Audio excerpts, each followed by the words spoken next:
सर्वगं शांति शांतिरेव शांतिः श्यामा शांतिरेधि जतो जतः शमीहसे ततो नो अभयं कुरु शन्नः कुरु प्रजाभ्यो भयन्नः पशुभ्यः सुशान्तिर्भवतु। विनायकं गुरुं भानुं ब्रह्मा विष्णु महेश्वर सरस्वती प्रणम्यादौ सर्वे कामार्थसिद्धये।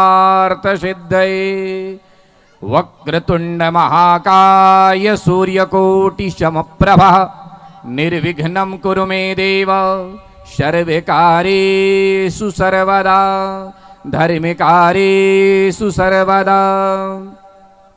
व्यासाय विष्णुरूपाय व्यासरूपाय वृष्णवे नमो वै ब्रह्मनिधये वसिष्ठाय नमो नमः। नमोस्तुते व्यास विशाल बुद्धे फुल्लारविन्दायत पत्रनेत्रम् येन त्वया भारत तैलपूर्णः ज्ञानमय प्रदीपः। श्री भागवताय नमः कृष्णाय नमः व्यासाय नमः। ध्यानार्थे अक्षतपुष्पं समर्पयामि सर्वोपचारार्थे गन्धक्षतपुष्पं समर्पयामि सर्वोपचारार्थे गन्धक्षतपुष्पं समर्पयामि। धूपमाघ्राप्यामि। धूप ले लीजिए भैया, धूप ले लीजिए। ओम धूर्षिधोर्वधूर्वन्तं धूर्वतं योष्वान् धूर्वतितं धूर्वयं भयं धूर्मावः। देवानाम शिवनितं गंशशितं पप्रतं ज्योष्ठतमं देवहूतमं वनस्पतिर्षो भूतोद्गन्धाडु गन्धोत्तमः अग्र्यः सर्वदेवानां धूपोऽयं प्रते गृह्यताम्। धूपान्ते श्रीनारायणाय नमः प्रार्थनापूर्वकं नमस्कारं करोमि। नमोऽस्तुनन्ताय सहस्रमूर्तये सहस्रपादाशिशिरोरुवाहवे सहस्रनाम्ने पुरुषाय शाश्वते सहस्रकोटियुगधारिणे नमः। प्रार्थनापूर्वकं नमस्कारं करोमि।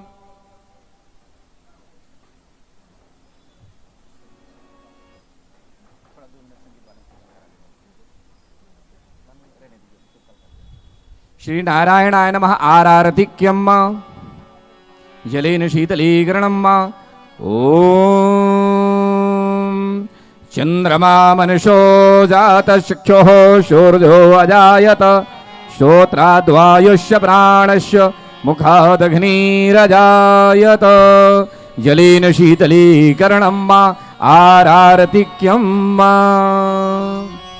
श्री भागवत भगवान की है आरती पापियों को पाप से है तारती। श्री भागवत भगवान की है आरती पापियों को पाप से है तारती। ये तारती श्री भागवत भगवान की है आरती पापियों को पाप से है तारती। श्री भागवत भगवान की है आरती पापियों को पाप से है तारती। ये अमर ग्रंथ ये मुक्ति पंथ ये पंचम वेद निराला नव ज्योति जगाने वाला। ये अमर ग्रंथ ये मुक्ति पंथ ये पंचम वेद निराला नव ज्योति जगाने वाला।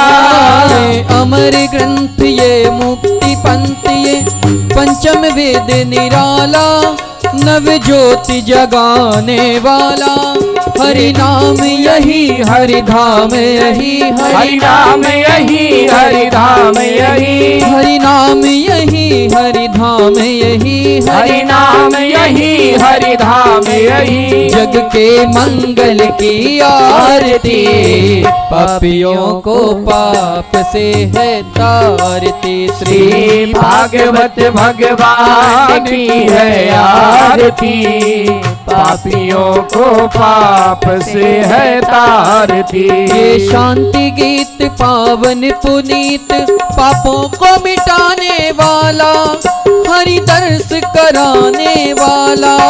ये शांति गीत पावन पुनीत, पापों को मिटाने वाला, हरि दर्श कराने वाला। ये शांति गीत पावन पुनीत, पापों को मिटाने वाला, हरि दर्श कराने वाला। ये सुख करनी ये दुख हरनी, ये सुख करनी ये दुख हरनी, ये सुख करनी ये दुख हरनी, ये सुख करनी ये दुख हरनी। श्री मधुसूदन की आरती, पापियों को पाप से है तारती। श्री भागवत भगवान की है आरती, पापियों को पाप से है तारती। यह मधुर बोल जग पंथ खोल, सन मार्ग बताने वाला। ये मधुर बोल जग पंथ खोल, सन मार्ग बताने वाला। ये मधुरी बोल जग पंथ खोल, सन मार्ग बताने वाला, बिगड़ी को बनाने वाला। ये मधुर बोल जग पंथ खोल, सन मार्ग बताने वाला, बिगड़ी को बनाने वाला।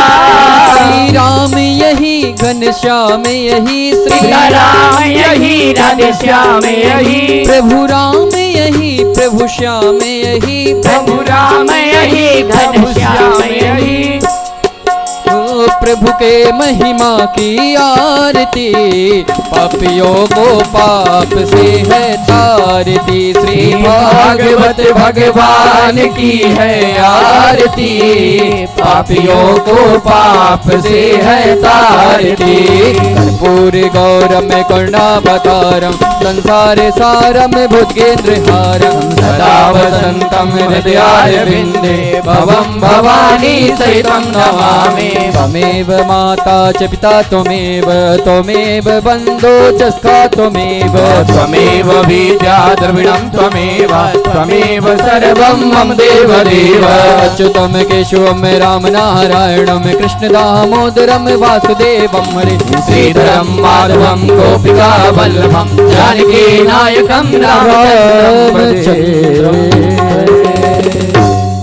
जलेन शीतलीकरणं शीतलीकरणान्ते आरोग्याधिवसवाधि देवाधिवन्दनम् आत्मवन्दनं श्वारारतिक्यम्।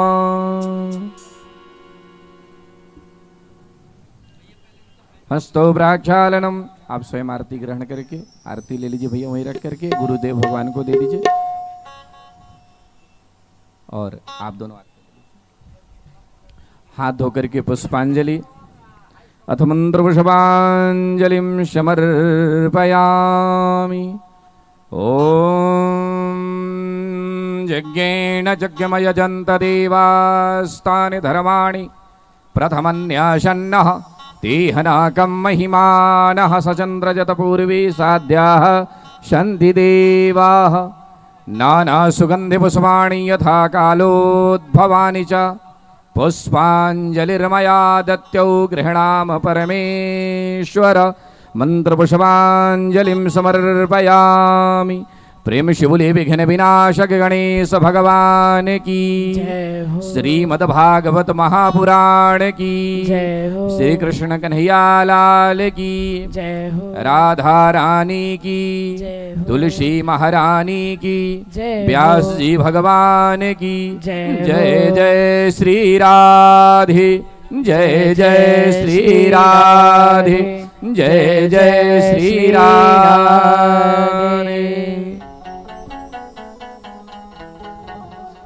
बालाजी चैरिटेबल ट्रस्ट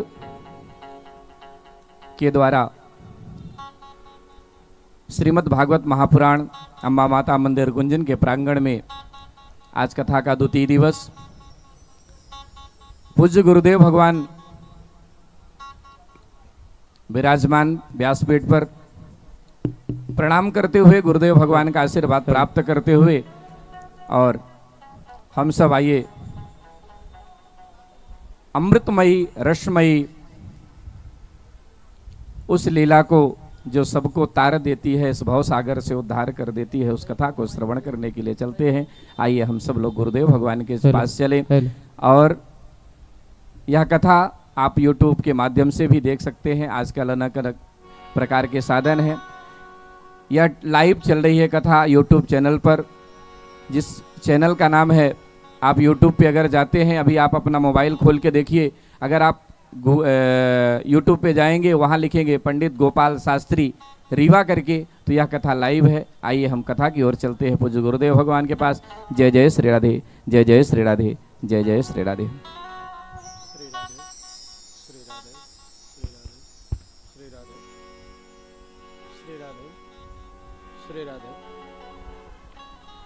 नारायणं पद्मभवं वसिष्ठं शक्तिश तत्पुत्रपराशरं च व्यासं सुखं गौड्यपदामहान्तम् गोविंद्र योगेन्द्र मथास्य शिष्यम् श्री शंकराचार्य मथास्य पद्मम् पादं च हस्तामलकं च शिष्यम् तं त्रोटकं वार्तिककार्यमन्यान् अस्मदे गुरुरसन्ततमानस्मे श्रुतिस्मृतिपुराणानाम् आलयं करुणालयम् नमामि भगवत्पादं शंकरं लोकशंकरम् शंकरं शंकराचार्यं केशवं बादरायणम् सूत्रभाष्यकृतो वन्दे भगवन्तो पुनः पुनः। यद्वारे निखिलानिलिम्पपरसा सिद्धिं विधत्ते निशम् श्रीमच्छैलसितं जगद्गुरुपदम् नत्वात्मतृप्तिं गता लोका ज्ञानपयोदपाटनधुरम् श्रीशंकरं शर्मदम् ब्रह्मानंद सरस्वतीं गुरुवराम् ध्यायामि ज्योतिर्मयम्। आज मेरे ठाकुर जी की कथा का द्वितीय दिवस। युगल किशोर श्री चितचोर माखन चोर कन्हैया को हम सब प्रणाम करते हैं, उनकी दिव्य छवि को अपने हृदय में धारण करते हैं। श्री राधा रानी मेरे ठाकुर जी की प्राण प्रिया, उनको हम सब नमस्कार करते हैं। दाऊ भैया, कालिंदी, इन सबको नमस्कार करते हुए माता अम्बा के श्री चरणों में हम सब प्रणाम करते हैं। भोले बाबा के श्री चरणों में प्रणाम करते हैं। श्री हनुमान जी महाराज, श्री गणपति महाराज जी के श्री चरणों में हम सब प्रणाम करते हैं। और मेरे मुख्य यजमान बड़े भक्त हैं, इनको व्यासपीठ की ओर से खूब सारा साधुवाद, और मैं जितने कृष्ण भक्त बैठे हुए हैं इन सबको साधुवाद। साथी कलाकार, मेरे पंडित ब्राह्मण, इन सबको खूब सारा साधुवाद। और आइए हम सब संकीर्तन के माध्यम से श्री भगवान की अमृतमयी कथा की ओर चलते हैं। मैं कल बताया हूँ कि घर में प्रवेश तभी मिलेगा जब दरवाज़ा खुलेगा।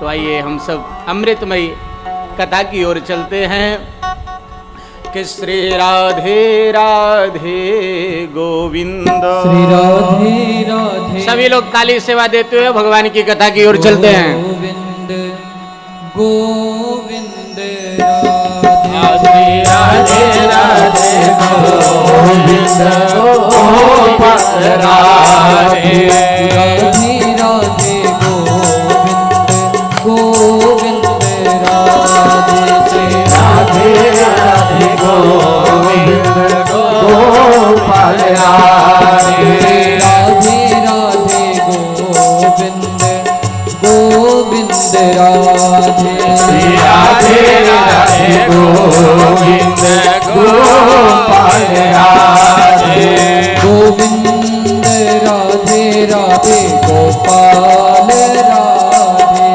गोविंद राधे राधे गोपाल राधे, गोविंद राधे राधे गोपाल राधे, गोविंद राधे राधे गोपाल राधे, गोविंद राधे राधे गोपाल राधे, गोविंद राधे राधे गोपाल राधे, गोविंद राधे राधे गोपाल राधे, गोविंद राधे राधे गोपाल राधे, राधे राधे गोविंद गोविंद राधे, राधे राधे गोविंद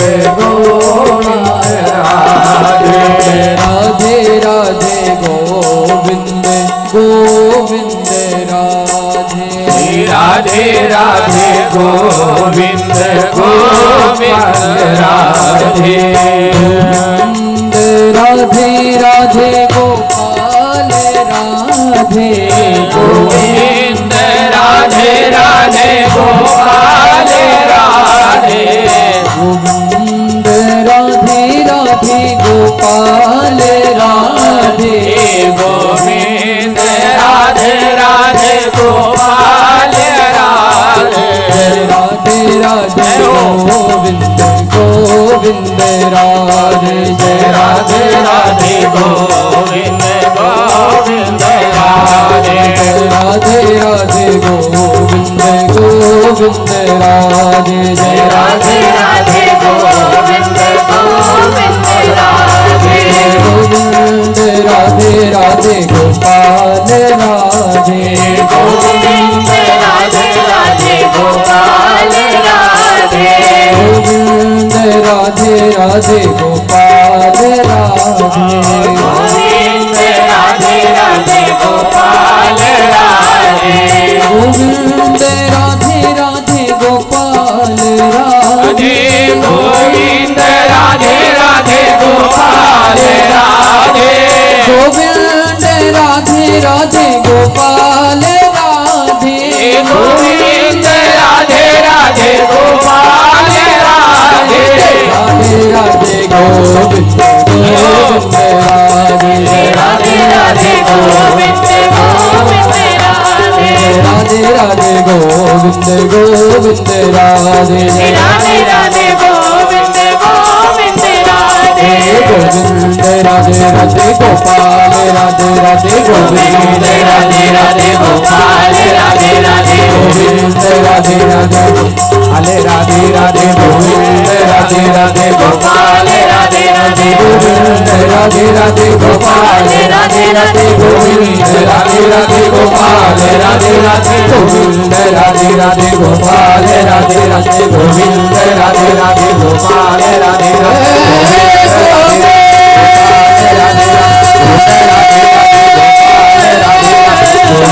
राधे राधे गोपाल राधे गोविंद राधे राधे गोपाल राधे गोविंद राधे राधे गोपाल राधे गोविंद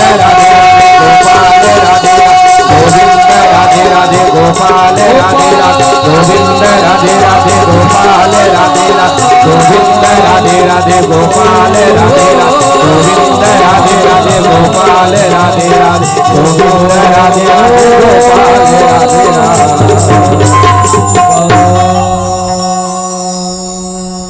बोलिए राधा रानी की जय हो। और कल कथा में विश्राम कहाँ दिया था मेरे भक्त बताएं। कल कथा का विश्राम कहाँ हुआ था, वहीं से हम कथा प्रारंभ करें। कौन बताएगा? हाथ उठा के बताओ भाई, मैं बताऊंगा। तब ना मुझे समझ में आएगा कि हमारे श्रोता जो हैं बड़े अच्छे हैं।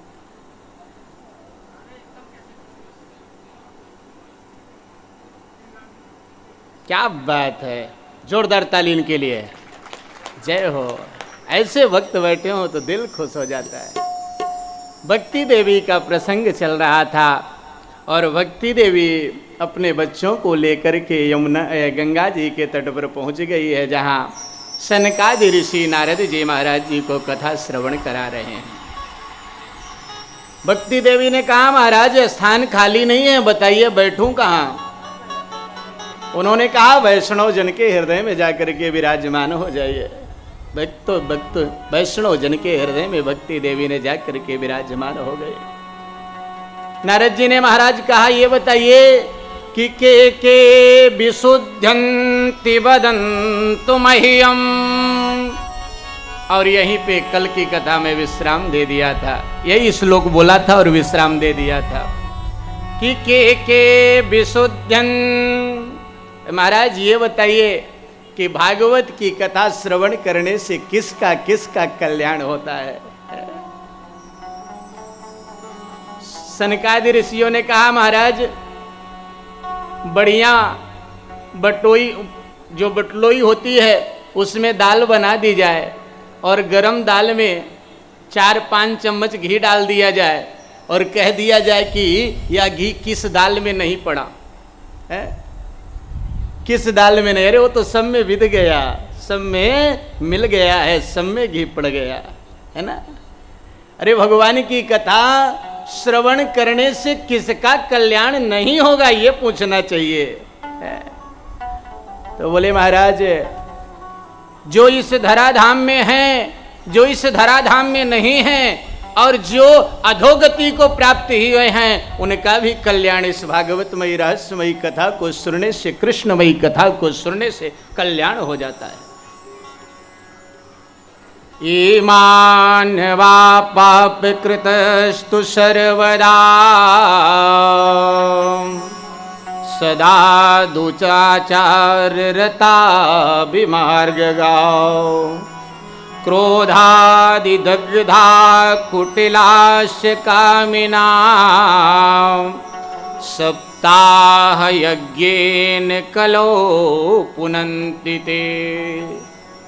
अरे जिसने भी सप्ताह ज्ञान यज्ञ श्रवण कर लिया है, वह इस मृत्यु और जन्म के बंधन से छुटकारा हो गया है। नारद जी महाराज ने कहा, और तो अत्र ते कीर्तयिष्यामा इतिहासं पुरातनम यस्य श्रवण मात्रेण पाप हानि प्रजायते। सनकादि ऋषियों ने कहा, अधोगति को जो प्राप्त हुआ है उसकी भी सतगति हो जाती है। नारद जी ने कहा, महाराज अधोगति? बोले हाँ। अरे जो जीवित है वो तो इस लोक में है। नारद जी महाराज को भगवान आज सनकादि ऋषि कहते हैं कि तुंगभद्रा तटे पूर्यम बभूत्पन्नम। एक तुंगभद्रा नदी का तट है, वहां पे एक आत्मदेव नामक ब्राह्मण रहते थे कि आत्मदेव पुरे तस्मिन् सर्ववेद विशारदा। बड़े ज्ञानी थे। वेदों का उनको ज्ञान था, अपने कर्म कांड में रत रहा करते थे।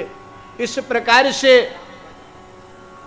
सनकादि ऋषियों ने नारद जी महाराज जी से कहा कि आत्मदेव नामक ब्राह्मण अपने पत्नी के साथ वहां रहा करते थे और उनकी पत्नी का नाम था धुंधुली। आत्मदेव नामक ब्राह्मण की पत्नी का नाम था कि लोक वार्ता रता क्रूरा प्रायशो बहुजल पिता सूरा च गृह कृत्येषु कृपणा कलह प्रिया। लोक वार्ता, ज्यादा बात करने वाले, विचार करना, बहुत ज्यादा बातें नहीं करना चाहिए है? लोक वार्ता। और यहाँ तो सामने वाला सुनने वाला थक जाए लेकिन मेरा मुख नहीं दर्द करेगा, इतनी वार्तालाप करेंगे, है ना। विचार करके रखना। आज कहते हैं वह जो धुंधुली थी बहुत बात करती थी, बेकार को बोला करती थी जिसका कोई अर्थ भी ना निकले, और बड़ी क्रूर थी। जथा नाम तथा गुणा, धुंधुली है, जो फूल करके गुब्बारे की तरह मोटी हो जाए सो धुंधुली, कुठुली के तरह दिखे सो धुंधुली है।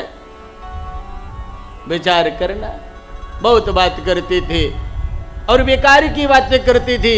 अगर भगवान की राम कथा इतनी की जाए तो जीवन तर जाएगा, गोविंद की कथा इतनी कही जाए तो जीवन तर जाएगा, लेकिन बेकार की बातों में अपने जीवन को बेकार नहीं करना चाहिए। तो एकदा साधुजो दुखा गृहम त्यक्त्वा वनम गता। ब्राह्मण देवता बड़े सज्जन थे, भगवान के बड़े भक्त थे, अनवरत गोविंद की कथा श्रवण करते थे और गोविंद का जाप किया करते थे। लेकिन बड़ी विडंबना ये थी कि महाराज जी के घर में, आत्मदेव ब्राह्मण के घर में कोई संतान नहीं थी। आत्मदेव ब्राह्मण बड़े दुखी रहते थे और ब्राह्मण देवता सदैव सोचा करते थे कि मेरे कोई संतान नहीं है, और इसी में वह चिंतित रहते थे। तो एक ब्राह्मण ने कहा, भैया आपके घर में कोई संतान नहीं है तो ऐसा करो कि वृक्षों का रोपण करो। अरे वह भी संतान के बराबर होता है। विचार करना, पिछले साल सबको मालूम पड़ गया वृक्षारोपण ना हो तो क्या होता है? बड़ा ऑक्सीजन खरीदा गया है। ये हमारे जो वृक्ष हैं हमारे जीवन के सबसे बड़े आधार हैं मेरे भाई, है ना।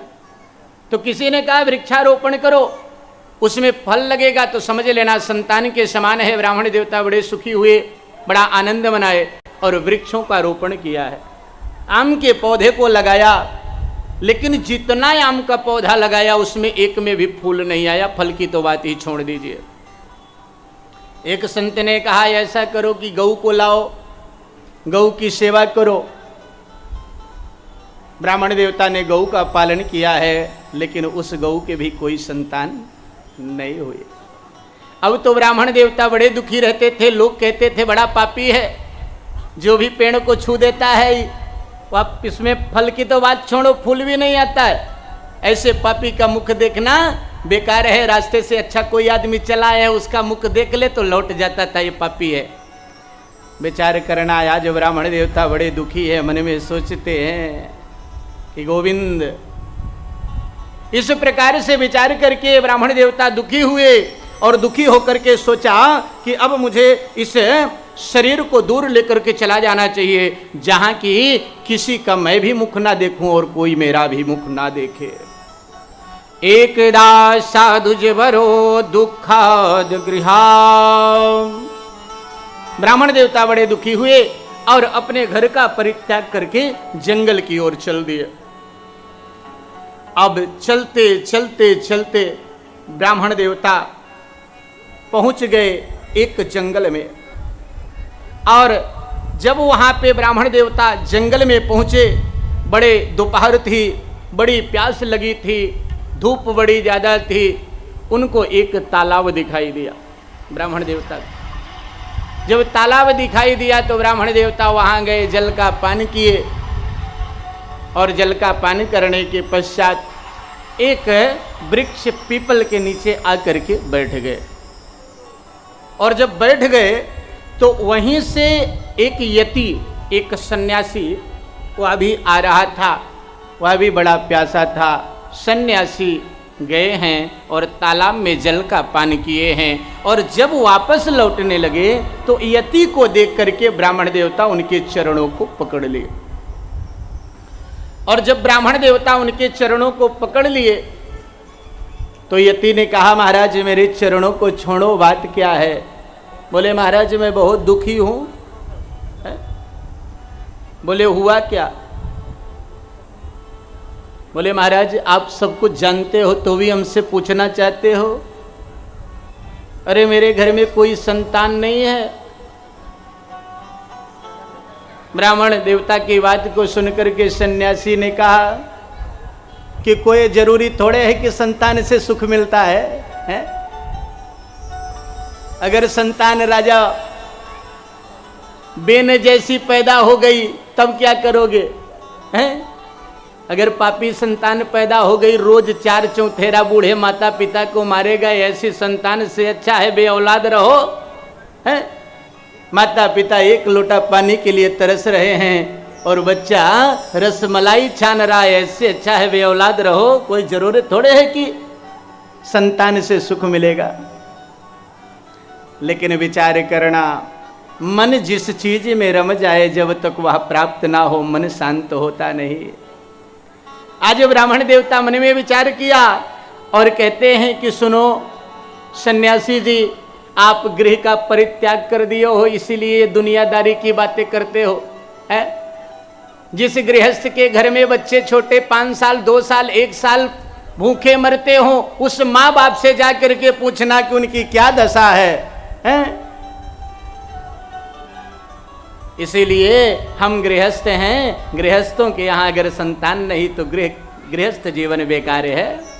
इसीलिए महाराज ये व्यर्थ की बातें छोड़ो और संतान देने का कोई उपाय हो तो बताइए, क्योंकि यह जीवन मेरा बड़ा व्यर्थ है। ऐसा ब्राह्मण देवता कहते हैं कि धिग्जीवितम प्रजाहीनम धिगृहम प्रजाविना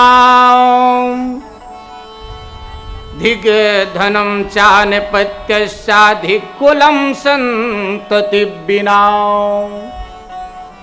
आज ब्राह्मण देवता कहते हैं कि संतानहीन जीवन व्यर्थ है, बेकार है, और गृह को ऐसा गृह बेकार है जहां कोई संतान ना हो। ऐसा कुल को धिक्कार है जिस कुल में दीप जलाने वाला ना हो। क्योंकि जरत्कारु की कथा, जरत्कारु एक ऋषि थे, उनकी कथा का ऐसा वर्णन आया है। क्योंकि पितर जितने खुश होते हैं जब घर में कोई संतान पैदा हो जाए, और संतान भी सुपात्र पैदा हो, कुपात्र नहीं, है ना। हमने पूछा महाराज जी किसी से कि आपके कितने बच्चे हैं? उन्होंने कहा महाराज एक लड़का है और एक लड़की है। मैं बोला लड़का लड़की? बोले हाँ। मैं बोला हमारा शास्त्र तो कहता है पुत्र और पुत्री है, जो लड़कर पैदा हो सो लड़का लड़ाई न करेगा है? अरे पुत्र तो वह है जो श्रवण कुमार की तरह अपने माता पिता को कंधे पे बैठा करके और तीर्थ यात्रा कराए, उसको कहते हैं पुत्र। जो पूत नामक नरक से उद्धार करा दे सो है पुत्र। तो उन्होंने कहा महाराज ऐसा कुल धिक्कार है जिस कुल में कोई पुत्र ना हो, है ना। विचार करना, 3 प्रकार की संतानें होती है। एक लायक संतान, एक कुल लायक संतान और एक नालायक संतान है। जो लायक संतान होती है वह आपके पीढ़ी को तारने का, अर्थात माता पिता का तारने का काम करती है। और जो कुल लायक संतान होती है वह 7 पीढ़ी को तार देती है। और जो नालायक होती है वह 21 पीढ़ी को नरक से, जो है स्वर्ग से नरक की ओर धकेल देती है। विचार करना, धन वही है सबसे बड़ा जो हमारा पुत्र लायक हो, किसी ने कहा है सबसे बड़ा धन होता है कि पुत्र सुपुत्र तो का धन संचय, अब पुत्र कुपुत्र तो का धन संचय। नालायक पुत्र पैदा हो जाए तो कितना भी प्रॉपर्टी बना लो उसको नष्ट करने में देर, और एक लायक पुत्र पैदा हो जाए तो आपके घर में 4 चांद लगाने में उसको देर ही नहीं लगेगी। अब ब्राह्मण देवता लगे रोने। उन्होंने कहा देखो ऐसा है कि आप संतान के पीछे मत पड़ो, ये संसार का नियम है, क्योंकि मैंने अभी अभी ध्यान लगा करके देखा है कि आपके 7 जन्मों तक कोई संतान नहीं है। 7 जन्मा बधितवा पुत्रो नैव च नैव च। अब तो ब्राह्मण देवता उनके चरण में लौट गए और लौट करके रुदन करने लगे। महाराज जी, अगर आप मुझे संतान नहीं देंगे तो मैं आपके सामने अपने शरीर को नष्ट कर दूंगा। यति ने सोचा ब्राह्मण देवता हैं, इनका कल्याण करना हमारा दायित्व तो बनता है कि विवेके न भवेत् किं मे पुत्रं देहि बलादपि। ब्राह्मण देवता ने चरण को जब नहीं छोड़ा तो यति ने अपने झोली से एक फल निकाला है, और फल निकाल करके यति ब्राह्मण देवता को दिए, और ब्राह्मण देवता को फल दे करके कहा ले जा करके ना दे देना। ब्राह्मण देवता बड़े खुश हुए और फल ले करके खुशी खुशी घर आ गए। अरे जिसके लिए घर छोड़ा था आज भगवान की कृपा से मिल गया, घर फिर से चले आए हैं। जब घर वापस आ गए तो धुंधली से बोले देखो देवी, आज भगवान ने मेरी बात सुन लिया, भगवान के घर में देर है लेकिन अंधेर बिल्कुल नहीं है। देखो हमारा परिश्रम खाली नहीं गया। आज मुझे एक ब्राह्मण यति मिले थे, उन्होंने एक फल दिया, इस फल को ग्रहण करो संतान होगी। अब धुंधली सोचने लगी बड़ी विचित्र बात है कि फल भक्षेद गर्भम स्यात् गर्भण्यो दर्भेद्धिदाम् स्वल्पम भक्ष्य ततो शक्तिर्गृह कार्यम कथम भवेत्। विचार करना।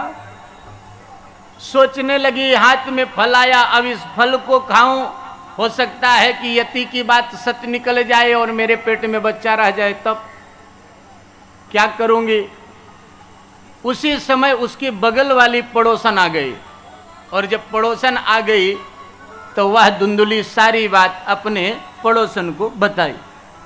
पड़ोसन ने कहा पगली मूर्ख भी है, वह भी संतान चाहता है, चुपचाप फल खा ले, भगवान की कृपा से तुझे संतान होगी।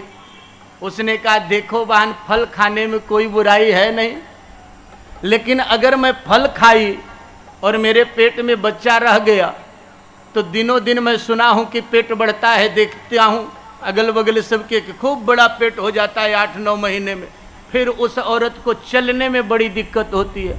और तू सोच ले 8-9 महीने का बच्चा मेरे पेट में है और गांव में आग लग गई है।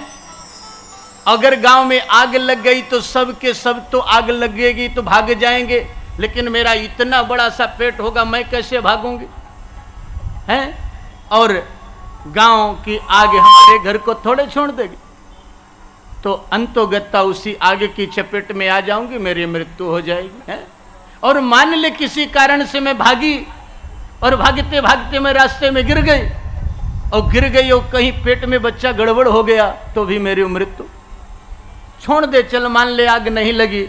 गांव में चोर बहुत आते हैं, डकैत बहुत आते हैं, और जब डकैत आते हैं तो सबको मारते हैं तो सब लोग भागते हैं, सब भाग जाएंगे और मैं भी कोशिश करूंगी भागने की, और भागूंगी और रास्ते में गिर गई तो घोड़े की टाप से मेरी मृत्यु हो जाएगी। चल छोड़ दे, ये भी दोनों बातें छोड़ देता हूं है। न डकैत आएंगे न आग लगेगी, लेकिन अगर कहीं सुखदेव की तरह ये मेरे पेट से बाहर ही नहीं आएगा बच्चा, कहेगा 12 वर्ष तक सुखदेव महाराज जी मां के पेट में रहे, और कहीं 12 वर्ष तक ये भी नहीं आए तो भी सोच मेरी क्या हालत होगी। लगी विचार करने, लगी विचार करने, विचार करना, सोचना वही चाहिए जिससे हमारा जीवन तर जाए मेरे भाई। आज वह धुंधुली को समझा कर कि उसकी पड़ोसन थक गई, उसका मन तो नहीं पिघला पाई, लेकिन अपना माथा गरम करके बेचारी चली गई, उसको कोई प्रभाव पड़ा नहीं।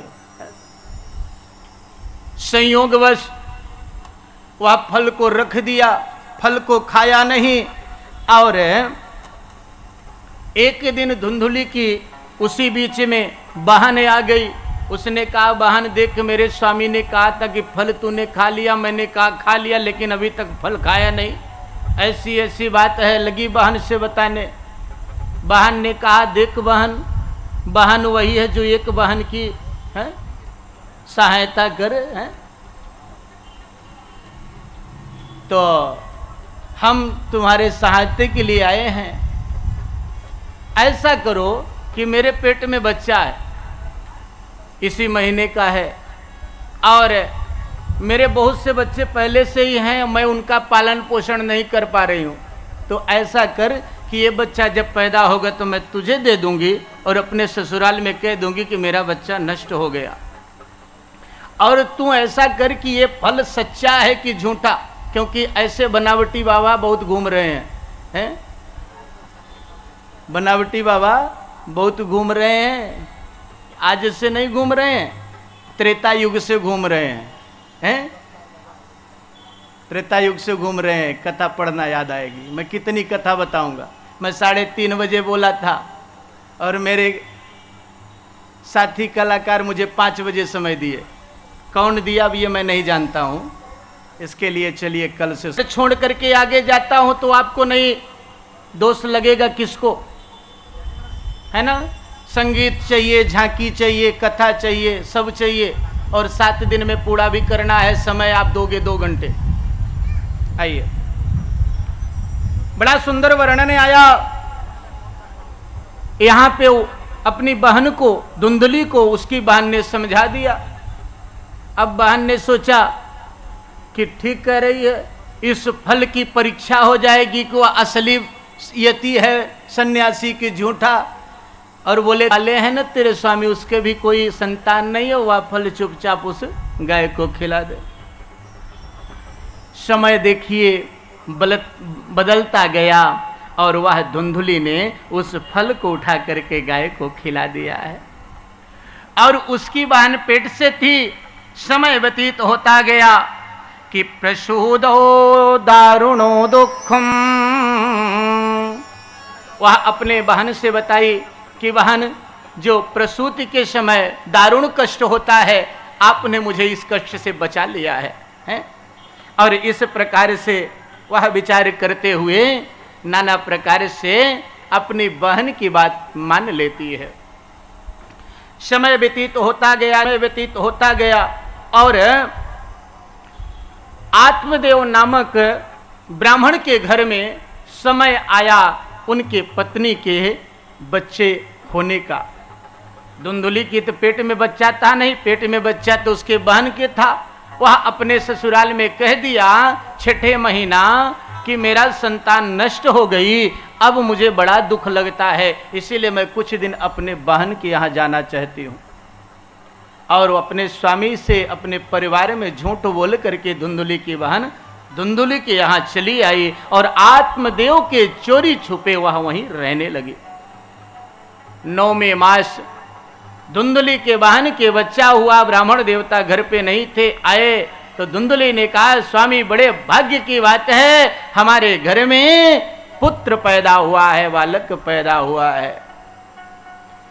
ब्राह्मण देवता बड़े खुशी हुए कि देखो भगवान की कृपा कि मेरे घर में संतान पैदा हुई है। कि भाग्योदयो धुना जाता आत्मदेवस्य पश्यता। आज ब्राह्मण देवता के घर में संतान पैदा हुई, और जब संतान पैदा हुई तो ब्राह्मण देवता ने उनका नामकरण करना चाहा। जब नामकरण करना चाहा ब्राह्मण देवता तो धुंधली खड़ी हो गई, बोले महाराज एक काम करना। बोले क्या? बोले बच्चे का नाम अपने नाम की तरह मत रख देना है।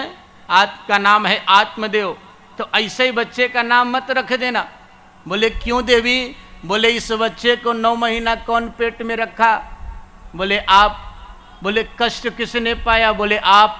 तो बोले नाम किसके अनुसार होना चाहिए? बोले देवी आपके अनुसार है। तो उन्होंने कहा अच्छा ये बताओ कि क्या नाम रख दिया जाए? तो बोले जैसा मेरा नाम है उसी अनुसार मेरे बच्चे का भी नाम रख दिया जाए। तो धुंधली आत्मदेव की पत्नी का नाम था, तो उसने कहा महाराज मेरे बच्चे का नाम होना चाहिए धुंधुकारी। ब्राह्मण देवता ने कहा बड़ा सुंदर नाम चुना है, अरे इस गृह क्लेश से अच्छा है कि वही नाम रख दूं जो मेरी पत्नी ने कहा। ब्राह्मण देवता विचार किया है और अपने बच्चे का नामकरण कर दिया, रखा नाम धुंधुकारी। 3 महीने का समय बीता और आज ब्राह्मण देवता के घर में वह गौ माता भी एक बालक को जन्म दिया है कि धेन्वा बाला प्रसूदस्तो देवरूपीति कौतुकम।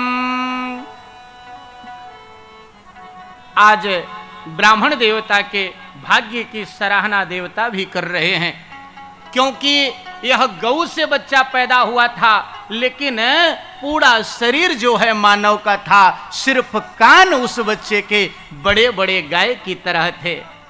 और कान बड़े होने की वजह से ब्राह्मण देवता ने उस बच्चे का भी नामकरण किया कि गोकर्णम तम सुतम दृष्टम गोकर्णम नाम चाकरोत।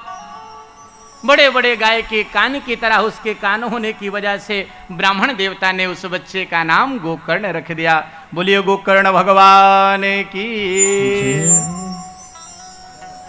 आज गोकर्ण महाराज जी और धुंधुकारी दोनों बच्चों में सिर्फ 3 महीने का अंतर है। गाय से जो बालक पैदा हुआ हो 3 महीना छोटा है, और जो धुंधली की बहन से बच्चा पैदा हुआ हो 3 महीना बड़ा है। तो बड़े हुए धुंधुकारी और छोटे हुए गोकर्ण महाराज जी। क्रियत कालेन तौ जात तरुणा तनया बुभो।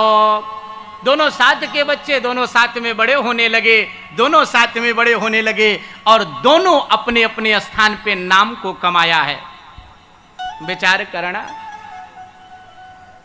माँ बाप का संस्कार बच्चे में जरूर आता है ना। जो माँ बाप का संस्कार है, साइंस कहता है कि माता पिता के ब्लड ग्रुप के अनुसार ही बेटे का ब्लड ग्रुप होता है कि नहीं होता? अगर O पॉजिटिव पिता है, B पॉजिटिव माता है, तो C पॉजिटिव बच्चा थोड़ी पैदा होगा। बताओ होगा क्या? नहीं होगा। जैसे माता पिता होंगे उसी अनुकाल संतान पैदा होगी, और जैसे हमारे ब्लड का ग्रुप होगा उसी प्रकार से मेरे बच्चे में संस्कार पैदा होंगे।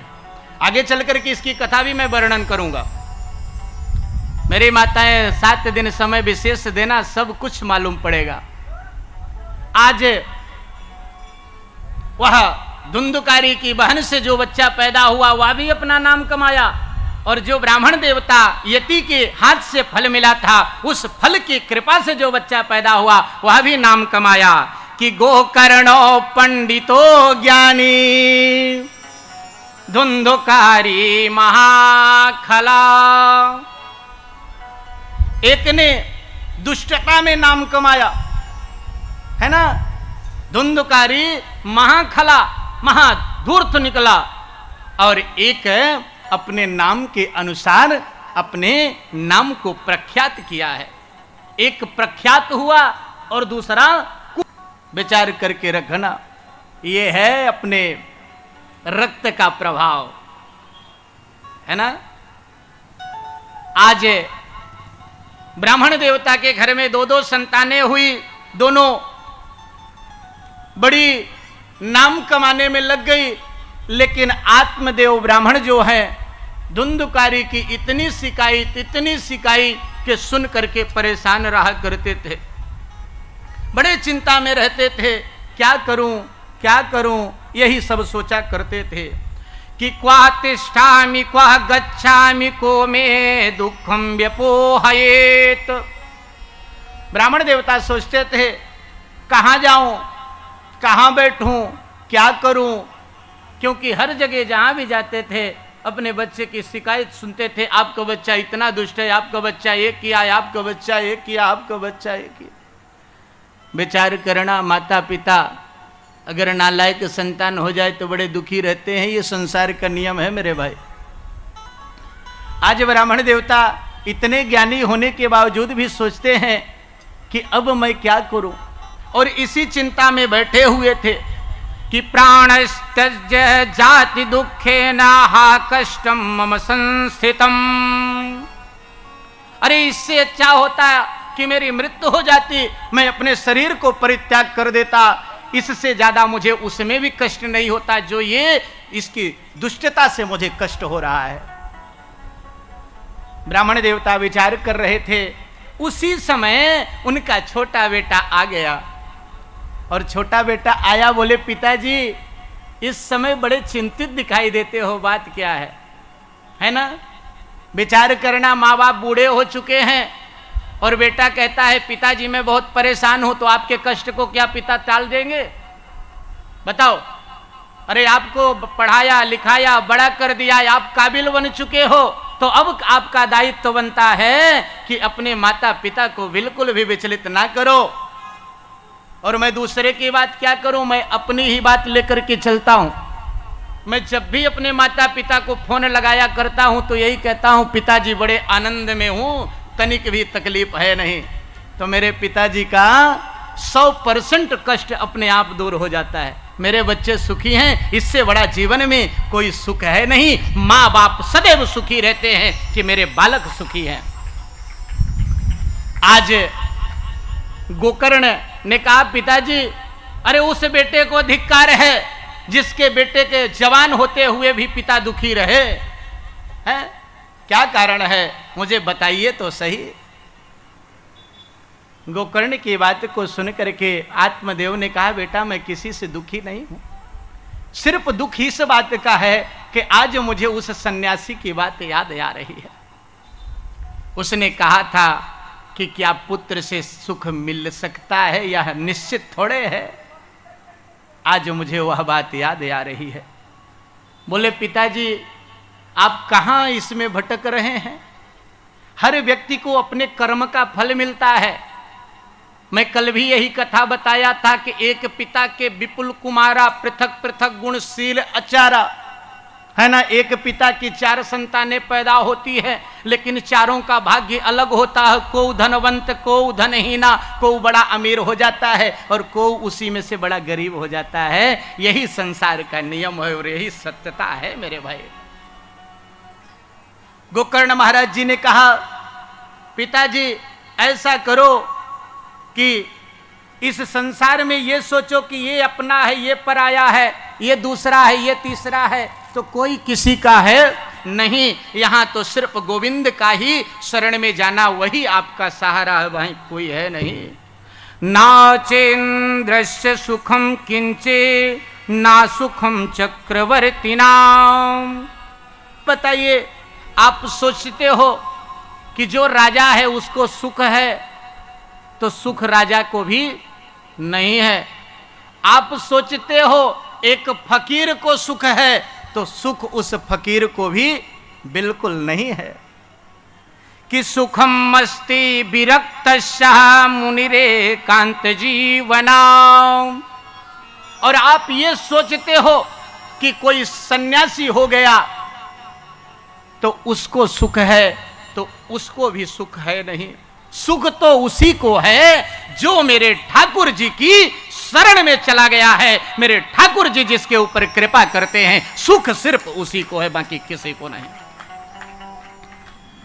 गोकर्ण महाराज जी की बात को सुन करके आत्मदेव महाराज का जीवन की जितनी तपस्या थी सब प्रकट होकर के सामने चली आई और आत्मदेव महाराज सोचने लगे और गोकर्ण समझाने लगे कि जन्म तेरा, ओ जन्म तेरा, सभी लोग ताली सेवा देते हुए चलते हैं। बीत गयो रे तूने कब हो न कृष्ण कहो, जन्म तेरा बातों ही बीत गयो रे तूने कब हो न कृष्ण कहो, जन्म तेरा बातों ही बीत गयो कब हो न कृष्ण कहो।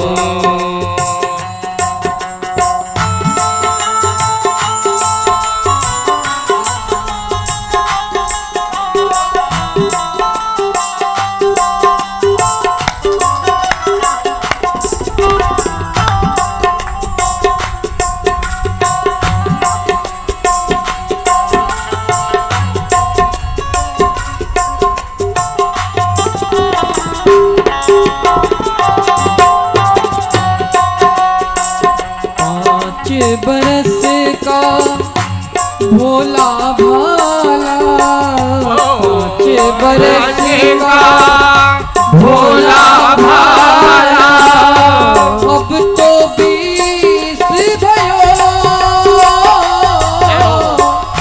अब तो 20 भयो, मकर 25 माया कारण, मकर 25 माया कारण, देश विदेश गयो कबहुन कृष्ण कहो, जन्म तेरा बातों बीत गयो रे तूने कबहुन कृष्ण कहो।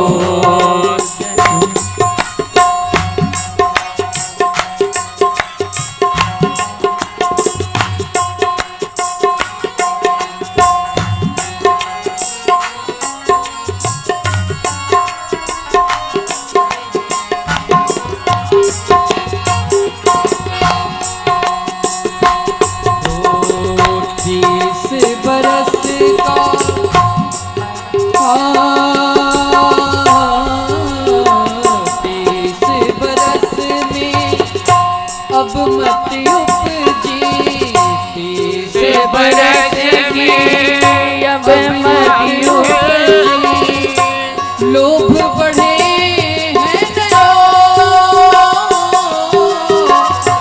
लोभ बढ़े निज नयो, हो संगत को होना की हीर तूने, संगत का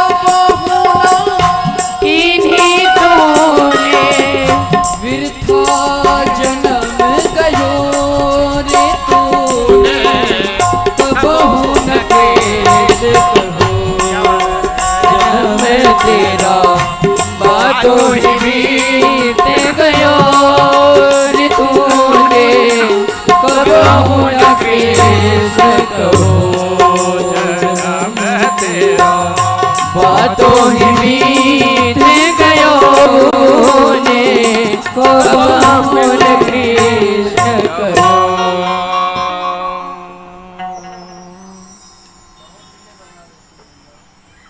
मेरे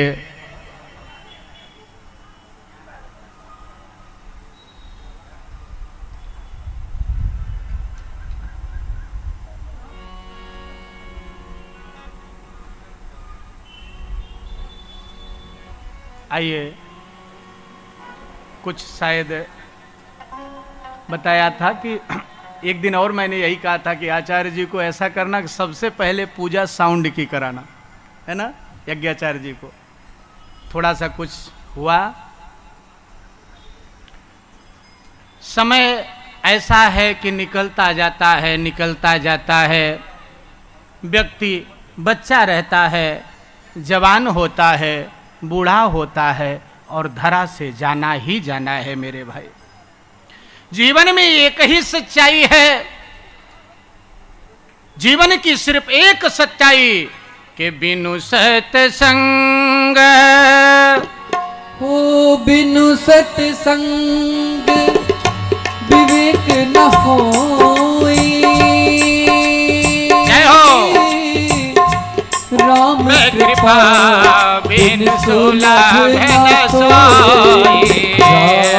सिया राम जय जय राम। राम सिया राम जय जय राम। ओ बिनु सत्संग विवेक न होई।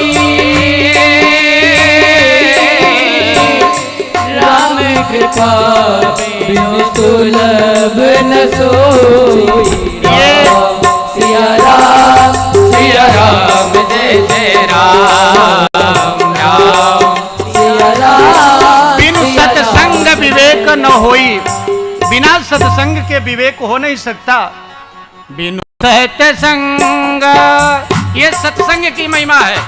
जब तक हम संत की शरण में नहीं जाएंगे, जब तक गुरु की शरण में नहीं जाएंगे, जब तक ठाकुर की शरण में नहीं जाएंगे, तो विवेक नहीं मिल सकता। हम लाख कोशिश कर लें कि किताब पढ़ लेंगे, लेकिन ज्ञान किताबी ज्ञान मिल सकता है।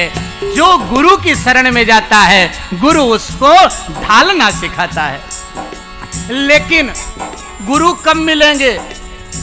बिना भगवान की कृपा के भी यह प्राप्त नहीं होता कि हम ऐसे ही सत्संग प्राप्त कर लेंगे। आप सब बड़े भाग्यशाली हो, सत्संग मिला है ना? तो मिलता कब है सत्संग? आवत यही सर अति कठिनाई। राम कृपा बिन आई न जाई। सिया राम जय जय राम। सिया राम। हम घर से चलते हैं कि चलो चलेंगे सत्संग में, लेकिन कोई फोन आ गया, घर में कोई आए हैं मेहमान, आप लौट आओ, रास्ते से लौटना पड़ रहा है। चल रहे हैं सत्संग, आवते ही सर अति कठिनाई और राम कृपा बिनु आए न जाए। जब तक मेरा गोविंद नहीं चाहेगा, जब तक मेरा नारायण नहीं चाहेगा, तो चाह करके भी आप वहां नहीं पहुंच सकते हो, क्योंकि इच्छा हरी है। बिनु सत्संग, बिन सत्संग विवेक न होई।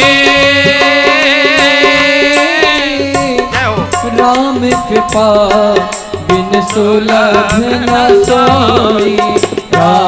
सिया राम जय जय राम। सिया राम जय जय राम। ओ बिन सत्संग विवेक न होई। बिन सत्संग विवेक न होई।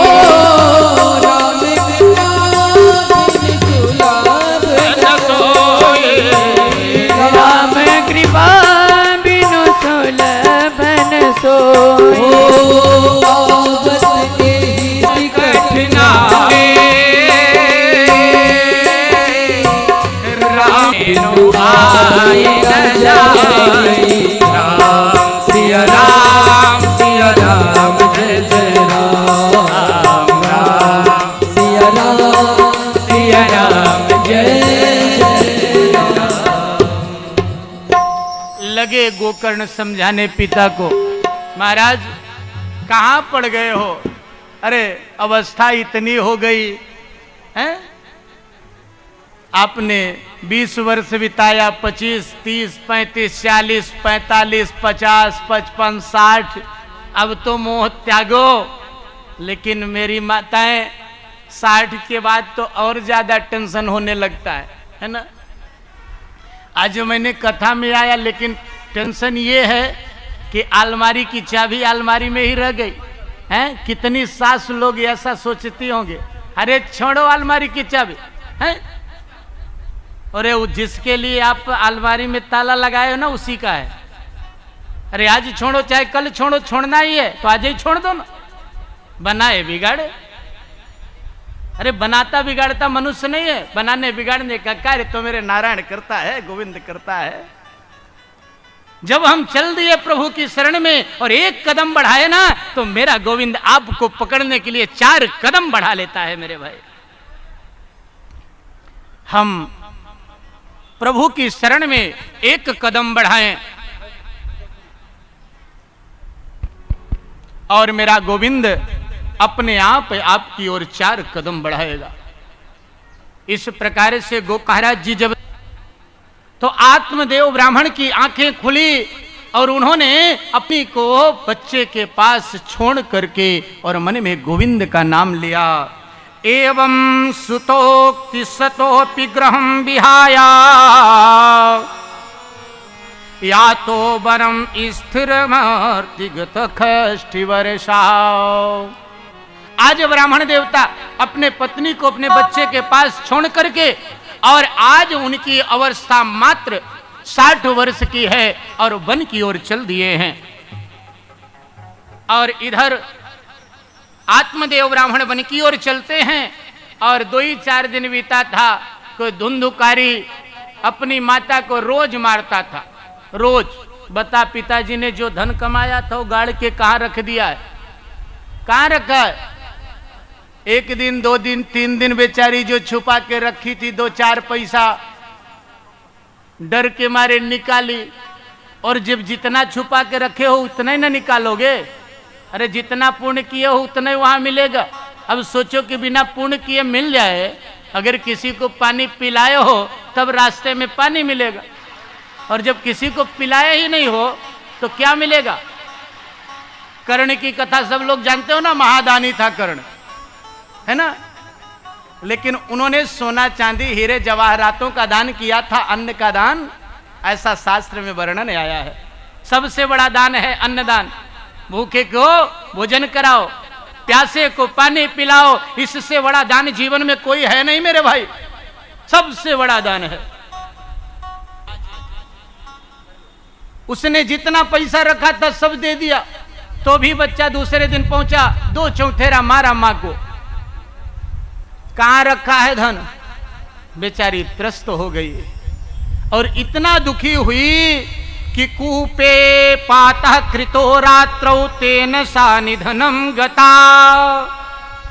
बूढ़ी मां 60 वर्ष की अवस्था है, चल नहीं पा रही है, लेकिन जो बोया है वही काटेगा। हमने आम का पेड़ लगाया, एक दिन आम का फल मिलेगा। बमूल का पेड़ लगाया, एक दिन बमूल का कांटा आपके ही पैर में चुभेगा, तीसरा किसी के पैर में चुभेगा नहीं मेरे भाई। उसने जैसा बोया था जवानी में वैसा बुढ़ापे में काट रही है ना। 60 वर्ष की अवस्था है, चला जा नहीं रहा है, दिखाई नहीं दिया। लड़खड़ा करके एक कुआं था उसी पे गिरी और कुआं भरा था, गिरते ही उसके प्राण निकल गए। वह अंधेरे कुएं में इस शरीर को छोड़ करके चली गई। अब आत्मदेव वन चले गए। उनकी पत्नी धुंधुली जो है कुएं में गिर करके अपने शरीर का परित्याग कर दिया। और इधर गोकर्ण महाराज जी ने सोचा पिताजी माताजी अब है नहीं और इस दुष्ट के बीच में रहना ठीक नहीं है ना। दुष्ट संग जन दे, ये अच्छा ठीक है नहीं। विचार करना, दुश्मन के बीच में रह लेना लेकिन दुष्ट के बीच में रहना ठीक है नहीं। या कौन कहता है? जीव कहती है महाराज इन 32 दांतों के बीच में कैसा जीवन यापन कर रही हूं, मैं ही समझ रही हूं। विभीषण जी से हनुमान जी ने पूछा तका वही दशा मेरी है। आइए अपनी कथा की ओर आते हैं। आत्मदेव ब्राह्मण मन में विचार किया और तीर्थ पाद पे निकल गए।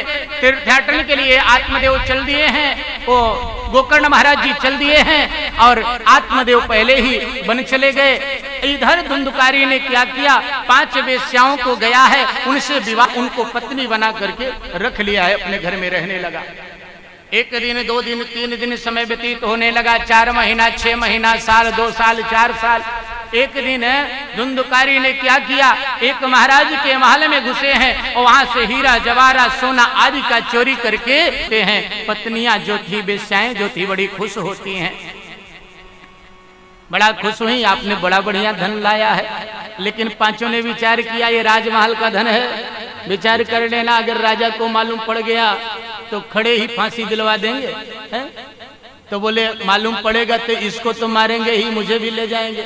इससे ऐसा करो कि इतना धन हम लोग पा चुके हैं कि अगर इसको मार भी देंगे तो कोई फर्क नहीं पड़ेगा। पांचों ने प्लान बनाया, ऐसा करो कि इस धुंधकारी को मार दो। किसी की सगी होती नहीं है, अगर कोई सगी है तो अपनी धर्म पत्नी है, विचार करना। अगर कोई साथ देती है तो अपनी धर्म पत्नी है, अधर्म पत्नी किसी का साथ नहीं दी है? किसी का, अरे उसका नाम ही है अधर्म पत्नी। ये तो पैसे के पीछे घूमे बस। मेरी माताएं, धन्य है हमारा भारतवर्ष, यहाँ पे हमारा ब्रह्म विवाह अंतर्गत 7 बंधनों का बंधन हम लोग बंधवाते हैं। आज धुंधकारी धन ला करके दिया। पांचों वेश्याओं ने रात के समय प्लान बनाया और यहाँ धुंधकारी भोजन किया और गया, बेड पे सो गया, बिस्तर पे सो गया। उसको पता नहीं चला कि यह मैं 5 वेश्या नहीं 5 काल अपना लेकर के आया हूँ। पांचों ने सोते हुए धुंधकारी को रस्सी से बांध दिया।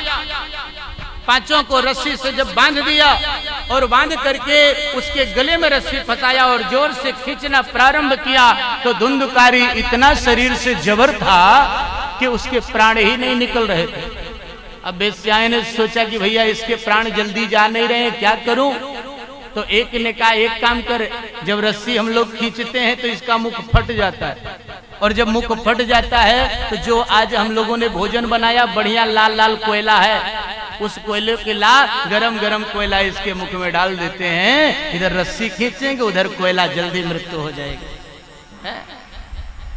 और आज धुंधकारी के गले में रस्सी तो वेश्याएं ने खींचा है और एक ने जलता हुआ कोयला लाया और ला करके उस धुंधकारी के मुख में कोयला भर दिया। अग्नि ज्वालाति दुखेना व्याकुलो निधनम गता। एक तो गले में रस्सी खींची जा रही थी और दूसर जलता हुआ कोयला जैसे उस धुंधकारी के मुख में पड़ा, अग्नि ज्वाला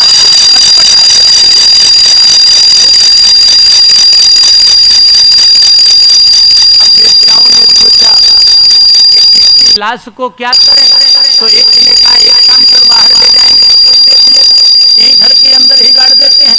पांचों ने मिलकर के गड्ढा को खोदा है और उस धुंधकारी की लाश को वहीं गाड़ दिया है और उसके ऊपर खाट रख दिया है। और खाट रख के 1 दिन 2 दिन 4 दिन रही, उसके बाद पांचों वेश्याएं वहां से चली गई।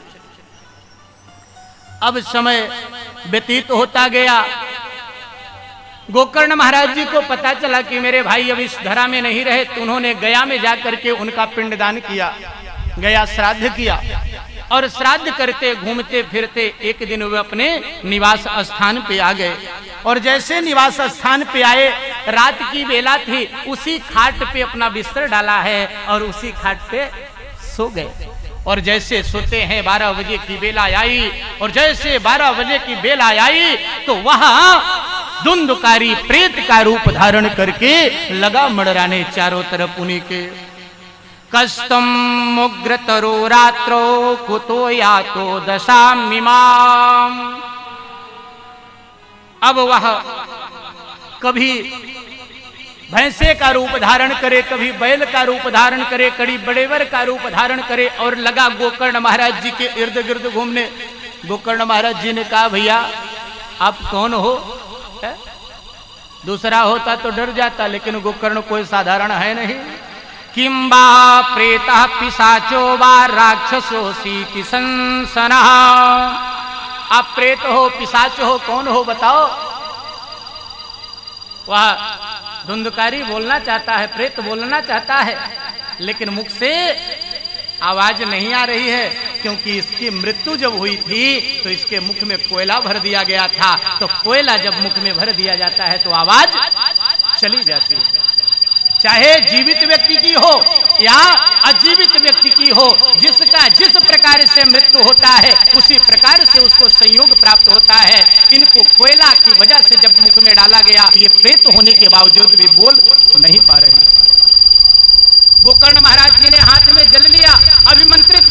और अभिमंत्रित करके जैसे ही उस प्रेत के ऊपर जल को फेंका है तो वह प्रेत तुरंत बोलने लगा कि अहम भ्राता त्वदीयोस्मिन् धुंधुकारी नामतः। अरे भाई साहब, मैं आपका भाई हूं, मेरा नाम धुंधुकारी है। उन्होंने कहा भैया त्वदर्थम तु गया पिंडो मया दत्तो विधानतः। अरे आप कैसे रह गए, आपके नाम से तो मैंने पिंडदान गया में करके आया, तो भी आप यहाँ पड़े हो, आपका तो मुक्त हो जाना चाहिए, क्योंकि गया में जिसका पिंडदान होता है उसका मुक्त हो जाता है। तो वह प्रेत कहता है भैया जो साधारण जिसकी मृत्यु होती है उसको गया में पिंडदान करने से कल्याण होता है, हम जैसे प्रेत के लिए गया में पिंडदान करने से कुछ नहीं होता है ना। अगर किसी के पूर्वजों में या कोई परिवार में ऐसी मृत्यु हुई हो और आप सोच लो कि गया का पिंडदान कर दिया तो तर गया, तो बिल्कुल ऐसा नहीं होता। या भागवत सप्ताह ज्ञान यज्ञ में लिखा हुआ है। तो गया श्राद्ध सतेनापि मुक्तिर्मेना भविष्यति। अगर आप मेरे लिए 100 बार गया का पिंडदान करके आओ तो भी मेरी मुक्ति नहीं होगी, कोई उपाय करिए। गोकर्ण महाराज जी ने कहा भैया अभी मुझे सोने दो, आप भी अब चले जाओ, हैं? रात का समय है, अब इस समय आपके लिए कोई उपाय नहीं होगा। और उनको भेज दिया है। वह प्रेत चला गया। प्रातरेव बेला हुई, संध्या वंदन किया। गोकर्ण महाराज जी संतों के संग में गए, संतों से परामर्श किया। कोई संत उत्तर नहीं दे रहा है, कोई भी संत उत्तर नहीं दे रहा है। उसी समय निगाह पहुंची गोकर्ण महाराज जी की सूर्यदेव की। सूर्यदेव उदित हुए और चले जा रहे थे। गोकर्ण महाराज जी ने प्रश्न किया और जैसे प्रश्न किया तो सूर्यदेव महाराज जी वहां से उत्तर देते हैं। सूर्यदेव का वचन है गोकर्ण के लिए, बता मुक्तिम सप्ताहम वाचनम कुरो इति सूर्य बचा सर्वे रूपम तुवे श्रुतम। आप ऐसा करो, अपने इस पिशाच हुए प्रेत हुए भाई के लिए सप्ताह ज्ञान यज्ञ का आयोजन करो, उससे आपके भाई का कल्याण हो जाएगा। अब गोकर्ण महाराज जी ने सप्ताह ज्ञान यज्ञ की तैयारी किया, मंडप बनवाया और मंडप बनवा करके सभी ऋषि मंडली जिसको भी मालूम पड़ा सब उस कथा को श्रवण करने के लिए वहां पे पहुंचने लगे। जब सब पहुंचने लगे उसी बीच में आवाहन किया गया उस प्रेत का, और जैसे प्रेत आया तो पुराण मतांतर कहते हैं कि प्रेत आते ही उसको जब कहीं जगह नहीं मिली तो मंडप को ही उड़ा के लेके चला गया। लेकिन भागवत कहती है कि उसी बार उसको स्थान मिला था, लेकिन अनंत पुराण मतांतर कहता है कि फिर से मंडप बनाया गया। लेकिन भागवत में ऐसा नहीं लिखा। भागवत में ये लिखा कि जब वह प्रेत का आवाहन किया गया लगा मड़राने बड़े बर रूप में, जब कहीं स्थान नहीं मिला तो एक 7 पोर का बांस था, उसमें एक छिद्र था, वह प्रेत उसी छिद्र में घुस गया। और प्रेत उसी छिद्र में घुस गया। एक दिन की कथा हुई तो उस 7 पोर के बांस से एक गांठ पटी, दूसरा, तीसरा, चौथा, 5वां, छठा और 7वां, 7 दिन में वह 7 पोर की जो गांठें थी वह 7 गांठें फट गई और उससे एक दिव्य पुरुष प्रकट हुए। के दिव्य रूप धरो जात तुलसी दाम मंडिता। क्या हुआ भाई? मेरे यजमान का स्थान फिक्स होगा, उठ नहीं सकते हैं। ये मुख्य यज्ञाचार्य की आवश्यकता है। यजमान है, एक ही स्थान पे बैठेंगे, बदल नहीं सकते। आइए, क्योंकि ये परीक्षित के स्थान पे बैठे हुए हैं, इनका आसन बदला नहीं जाएगा। आइए, तो गोकर्ण महाराज जी जब कथा 7 दिन की संपन्न कर दिए तो एक दिव्य पुरुष उस बांस से प्रकट हुआ है। और हमारे एमपी में रीवा जिला हो या कहीं हो, हम लोग 7 पोर का बांस लगवाते हैं और 7 पोर के बगल में एक पीले कपड़े में लपेट करके पतला बांस लगवाते हैं। और वह जो 7 पोर का बांस होता है फटा हुआ, उसको धुंधुकारी मानते हैं। उसके बगल में जो होता है उसको दिव्य रूप प्रभु जब प्रकट हुआ था उस समय उनको हम फिर से धुंधुकारी मानते हैं। ऐसा वर्णन आया है। जैसे 7 दिन की कथा हुई, वह दिव्य रूप में प्रकट हुए और प्रकट होकर के लगे स्तुति करने भागवत की कि धन्य भागवती वार्ता प्रेत पीड़ा विनाशिनी सप्ताहोपि था धन्यम कृष्ण लोक फल प्रदा।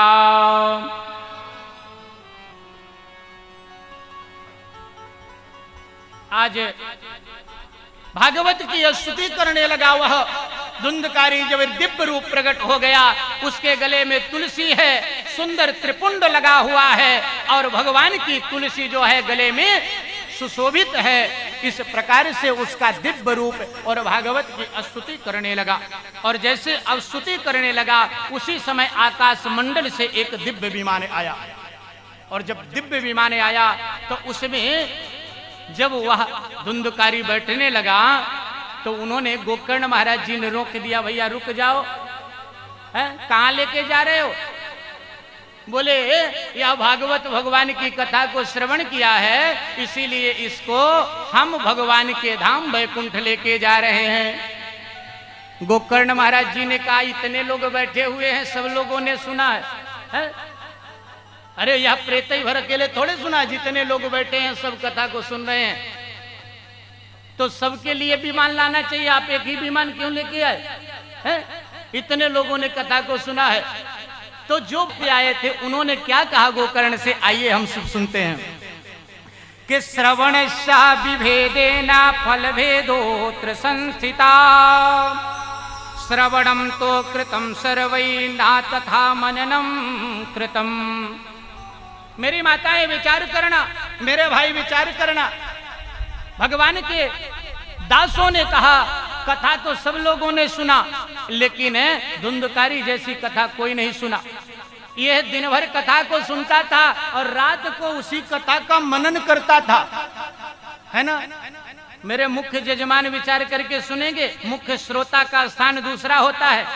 जो कथा आप अभी सुन रहे हो, रात को जाकर के पति पत्नी आपस में उस कथा को फिर से सुनना, आपस में बात करना, आज मैंने यह कथा सुनी है।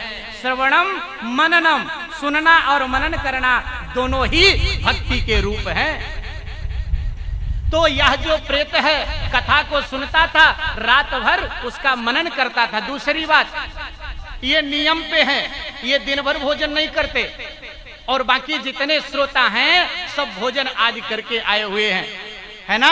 तो जो नियम से कथा को श्रवण करता है के लिए विमान आता है।